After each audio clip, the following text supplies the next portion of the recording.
আমি আমার লেখা ছোট গল্প মৃত ঘাসের কাব্য পর্ব ২ পড়ছি। আশা রাখছি ভালো লাগবে। কিছুদিন পর আলাউদ্দিন সম্পূর্ণ সুস্থ হয়ে গেল। ওর ছোট বোনের বিয়ে বেশ ভালোভাবেই সম্পন্ন হলো। মরিয়ম একটি জিনিস ভেবে কিছুতেই মেলাতে পারে না। ওর স্বামীর টাকা ফেরত দিল কাদের এবং ঝাড়ফুঁক করে এত ধনী হলো সেটা কিভাবে। একদিন সে কাদেরের বাসায় গেল। বৃদ্ধা মা এখনও রোগে শোকে কাতর, ঠিকমতো কিছু খেতে পারে না। কাদের মরিয়মকে দেখে বলে, আমার ধ্যান ঘরে আসেন ভাবি, আপনার সাথে জরুরি কথা ছিল। মরিয়ম যে বসল কাদেরের ঘরে। আজ রুগী দেখা বন্ধ, সারাদিন কাদের বিশ্রাম নিবে। কাদের বলল, ভাবি, আমি একটা ভালো কাজ করাতে এত ধনী হতে পেরেছি, আর সেটা হলো আলাউদ্দিন ভাইকে টাকা ফেরত দেয়া আর ঝাড়ফুঁক করে আল্লাহর ইচ্ছায় তাকে ভালো করে দেয়া। কিন্তু ভাবি, গতরাতে একটা স্বপ্ন আমাকে খুব বিচলিত করেছে। আপনার সন্তান হয় না, কারণ আলাউদ্দিন ভাইয়ের ফল নেই। যদি কিছু মনে না করেন, আমি আপনাকে বিবাহ করতে চাই।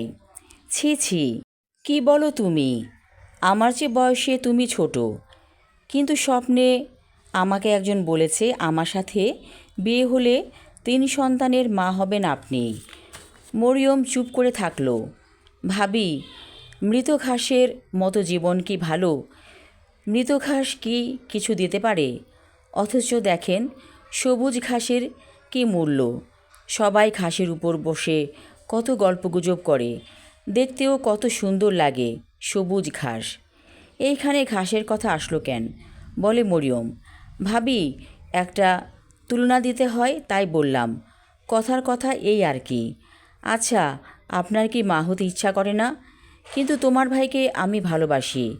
ওকে ছেড়ে তোমার ঘরে আসলে লোকে মন্দ বলবে। আলাউদ্দিন ভাই আপনাকে ছাড়া ঠিকই বাঁচবে। আপনি জানেন না, ছোট ভাইয়ের বউ আকলিমার সাথে তার ভাব ভালোবাসা আছে। কি বলো?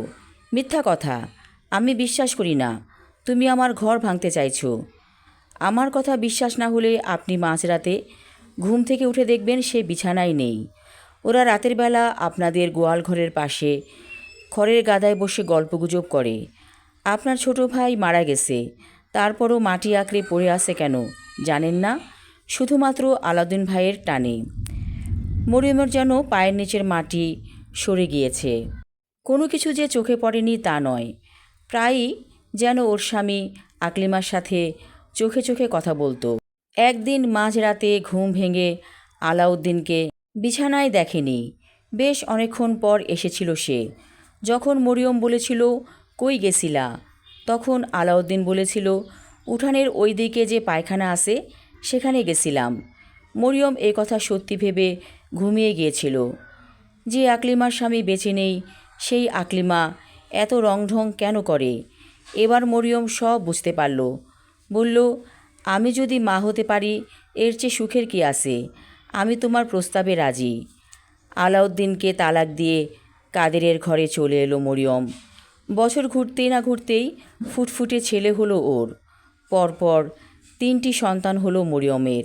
আর আলাউদ্দিন মরিয়ম চলে যাবার পর ছোট ভাইয়ের বউ আকলিমাকে বিয়ে করলো। মরিয়ম কাদেরের ঘরে আসাতে যেন কাদেরের নাম ডাক আরও বেড়ে গেল।